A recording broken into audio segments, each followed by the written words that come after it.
Hello, fellow preppers. 'Tis I, the Rumpled One. Still on the front porch this morning, bringing you some updates. Backwoods Home Magazine. Got the new edition in the mail yesterday. September-October edition. It usually comes out a month early because it's August right now. Remember, I said I used to subscribe to American Survival Guide, but Backwoods Home basically bought out their subscription list when Benson decided to end that magazine. If you're thinking about living in the rural area in the country, or if you already do, I recommend you read a copy of this and then decide if you want to subscribe. I'm kind of lucky. They happen to publish this in my state. So if I want to, I can hop in the truck and go down, sit down and talk to them, to their offices. It's not that far away from me. But they just give a lot of practical information here. And they're really geared towards common sense and living in a rural location like this. They're not a bunch of, this is not for the wannabes, this is for the people that are really doing it. Some people just pretend at it, but these people are living it. Like, for example, they're talking about, under self-reliance, meat for the homestead. Talking about animal disease traceability. A Journey to the Backwoods Part 5, and closing wounds in a remote setting. See, that last one, that's first aid.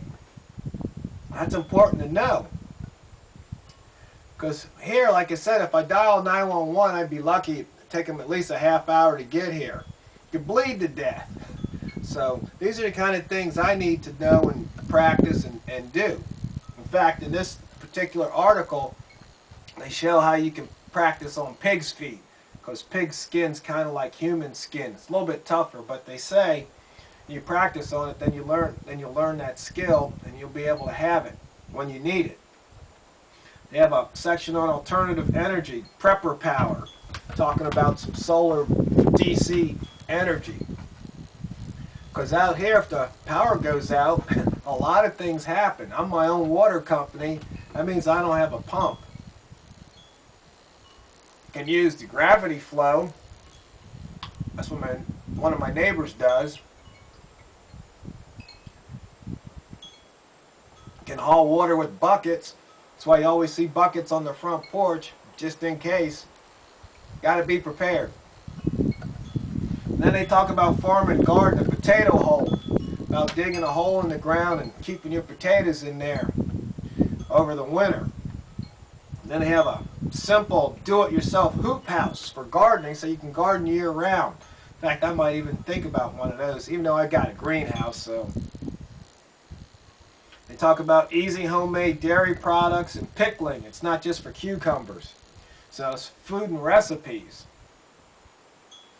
Then there's some commentary. This is where some people, they don't like, they send in letters saying, I'm not going to subscribe anymore because you're too right-wing or you're too conservative. But the thing is, they have a section where the editor speaks his mind.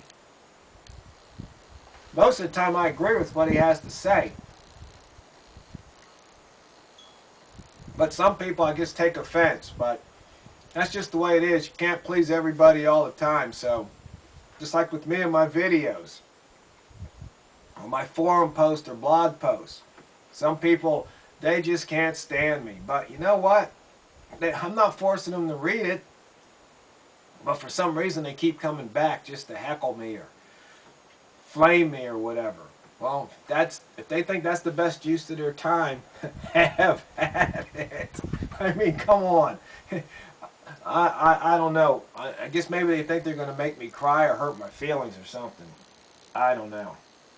And they also talk about making a living, give you ways how to earn some extra money when you're out here on the ranch. Because, see, most people out here, I think I've told you this before in another video, they do more than one thing to keep, you know, roof over their head and food in their belly. Keep their family and shoes and clothes. So they give you all that kind of helpful hints. And they also have a assortment of books you can buy on different topics like animals and canning, food storage, gardening, homesteading, cooking. So, once again, Backwoods Homes Magazine and backwoodshome.com is their website. In fact, you might even want to go there. You can read some of the articles. They don't post them all up, but they post some of them up there, but you get an idea of what I'm talking about. So, I really look forward to this magazine coming in the mail. When I get it, I usually read it cover to cover that night. I go back and refer to it. So some of these I've read, you know, 4, 5, 10 times. Good magazine. Helps you prepare. Because if you fail to prepare today, you're preparing to fail tomorrow.